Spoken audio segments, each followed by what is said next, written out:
intereses de las yo comunidades. No creo, yo pregunto, es que nosotros no creemos. Bueno, no nos dedicamos a creer. No, yo pregunto corrijo, a alguien, tú una crees, empresa, tú piensas, tampoco piensas. Pensamos, ¿no? Bueno, yo creo que en el caso concreto de las obras y de muchas acciones del gobierno, perdóname, el interés que mueve los amparos es político. Y eso, perdón, aunque no pienses, aunque no creas, es evidente.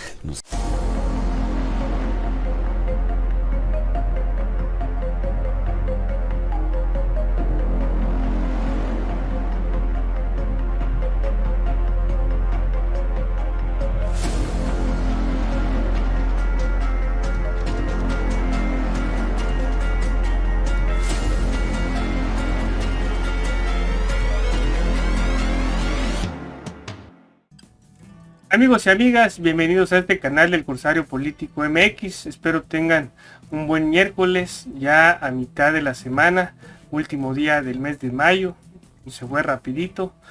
Pues bueno, agradecer a todos los que estén viendo este video. Y seguimos dando estas notas. Miren, el periodista Epigmenio Ibarra le da tremenda arrastrada a este chayotero de Ciro Gómez Leiva, que acobija a políticos corruptos en su programa. Aseguró el periodista que la oposición está en una crisis severa, no tiene proyecto y no ha encontrado opción para imponerse tanto al partido de Morena y al presidente Andrés Manuel López Obrador. De hecho, señala que solo tratan de desestabilizarlo y utilizar este mecanismo como parte de su estrategia. Esta oposición, señala también el periodista, no entiende que el presidente está haciendo grandes cambios al país, buscando su transformación y limpiando pues toda esta corrupción que lo llevó a una decadencia tremenda. Esta oposición que no ve por el bien de los ciudadanos, sino por el bien personal, pues aunque no son afectados por ninguna obra de este gobierno, tratan de parar los proyectos del gobierno federal con amparos, liderados por un hombre, y sí, es Claudio X González, líder moral de los partidos políticos de oposición. Los que se vendieron no ahora, sino ya hace mucho tiempo. Habló también el periodista de cómo utilizan esta estrategia política de contención al presidente Andrés Manuel López Obrador y también tocó el tema del PRI, que ya está muerto electoralmente.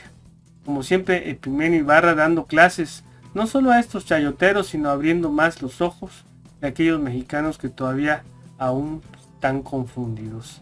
Vamos a ver esta participación y cómo le da tremenda paliza a este chayoteo corrupto. Veamos. Buen día. Las calles no dan, los medios no prestan. Sí, decíamos la lucha por las audiencias. Buenos días, perdón. Decíamos que eso sí no lo recordábamos. No. Un candidato, digamos que está en la pelea.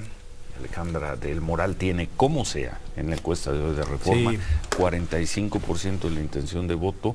No recordábamos a alguien con una intención de voto así, que desaprovechar el último día de su campaña, que suele ser un día muy simbólico, clave, llamativo, en ocasiones de grandes concentraciones. Nos van a decir que esas concentraciones las hicieron el sábado y el domingo, y es cierto.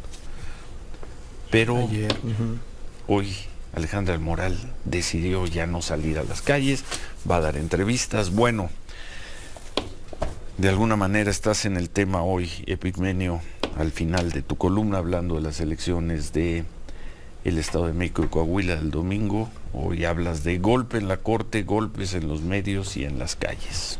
Sí, de lo que hablo es de lo que veo como una muerte electoral anunciada. Es decir, sin más propuesta que volver al pasado, sin candidatas o candidatos visibles, o con candidatos que deciden tomarse un día para hablar con los medios el último día de la campaña. La derecha conservadora está enfrentando una crisis severa. Y a mí me da miedo porque veo señales ominosas. Cuando no puedes con los votos, te decides por los golpes. Cuando no puedes por las buenas, lo intentas por las malas. Y creo que la derecha no ha asumido con vocación democrática, vocación democrática real, el reto de sobrevivir y de ganar por las buenas y de aceptar la derrota. Todavía no la acepta. Pues si todavía no son las elecciones. No, la derrota que sufrió hace años. Todavía no logra ni siquiera, entender el proceso. Siente que se le arrebató el poder. ¿Te parece? Que fue expulsada a la mala. No. Piensa e insiste en que la transformación o lo que está haciendo López Obrador es un capricho personal de este mandatario y no un mandato popular en las urnas, que se ha refrendado en las urnas. Entonces, me parece que ante la falta de programa, de autocrítica, ante el proceso de absorción del PRI, absorción y desaparición ideológica del PRI, la derecha hoy no tiene más opción que decidirse por acciones desestabilizadoras. ¿Cómo cuáles? Como muy concretamente todo lo que está haciendo en los tribunales y en la Corte. ¿Qué propone la derecha?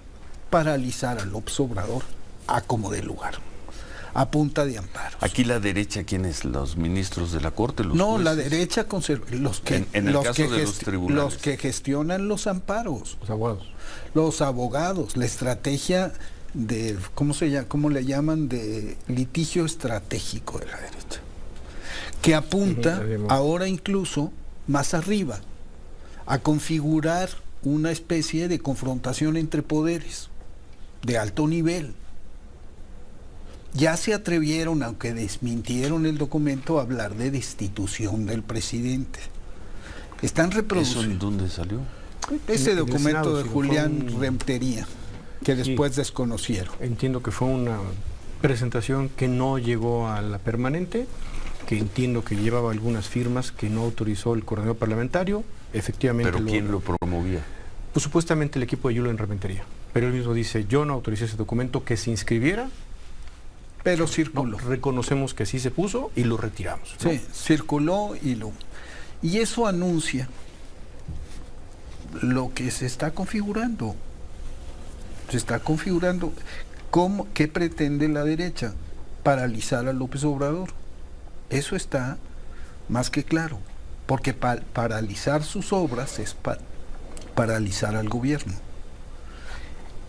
Y lo que no entienden es que estos no son caprichos. Son promesas de campaña. Ahora, que se están no hay cumpliendo. obras paralizadas en este momento. No hay pretenden, obras paralizadas. porque ante el despliegue, obras que ya se van a entregar, algunas ante el de ellas. despliegue de recursos, sí, ¿cuántos 147 amparos se presentaron contra el aeropuerto Felipe Ángeles y retrasaron la construcción y sometieron a atención extraordinaria a los constructores? ¿Cuántos amparos lleva el Tren Maya? ¿Y cuántos litigios estratégicos hay contra el gobierno de López Obrador? Casi cada punto se lo cuestionan. Y perdón, no es contrapeso, porque estos amparos están promovidos por grupos de poder económico que tienen además la fortaleza para pagar equipos de abogados e interponer estos recursos. A ver, pero ¿cuál es el límite entre una defensa ante un acto de autoridad, que es un amparo, que puedes promover cuando tú consideras que la autoridad te está afectando, y cuando eso se convierte en una estrategia de desestabilización de un gobierno? ¿Cuál es la diferencia? ¿Cuál es el límite? Cuando el origen de las denuncias tiene que ver con grupos de interés económico y de interés político. Un grupo de interés económico puede ser afectado por el poder.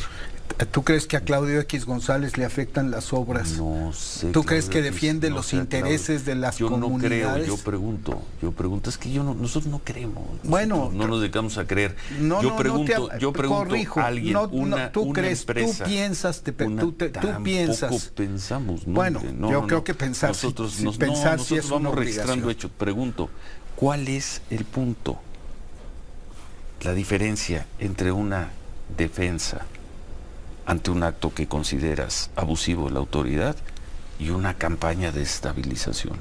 ¿En qué momento un amparo deja de ser una defensa de un derecho para convertirse en un hecho de desestabilización? En el origen mismo del amparo. Pregunto. ¿Es defensa de los intereses de la comunidad o es una estrategia política de contención a un gobierno? El derecho que están afectando puede ser el tuyo.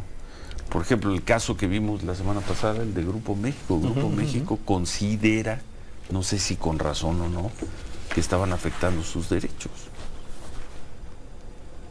Tiene derecho a recurrir a las instancias del Estado. En el caso concreto de las obras y de muchas acciones del gobierno, perdóname, el interés que mueve los amparos es político. Y eso, perdón, aunque no pienses, aunque no creas, es evidente. No, sí pensamos, sí creemos. Bueno. En nuestro trabajo,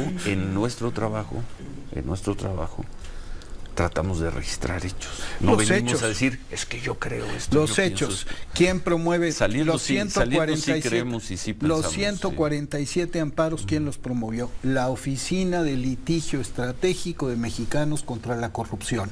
¿Qué es Mexicanos contra la Corrupción? Un organismo creado por Claudio X González. ¿Quién es Claudio X González? El líder de la oposición de la derecha conservadora. Que no es el líder de la oposición. Bueno, él es el que aparece, a él se le ocurren las ideas, él reúne a los líderes de los partidos. No estoy seguro que a él se le ocurran las ideas, pero bueno, interesante planteamiento, porque hay un punto en el que al menos yo estaría de acuerdo. La imposibilidad desde hace muchos años, desde mucho antes de que llegara Andrés Manuel López Obrador, de hacer ciertas cosas sin enfrentarte a la andanada jurídica. Eso tampoco es nuevo, ¿eh? Se llama lawfare, pero se llama lawfare. Eso no empezó en el gobierno de López Obrador. Eso no empezó ahí. Pero bueno, a ver, vamos a pausa. Una reordenada. Amigos y amigas, llegamos al final de esta información, de este video. Espero pues le haya sido de su gusto. Si fue así, por favor, no olviden darle like, suscribirse, comentar, compartir. Por lo pronto yo me despido. Nos vemos. Hasta luego.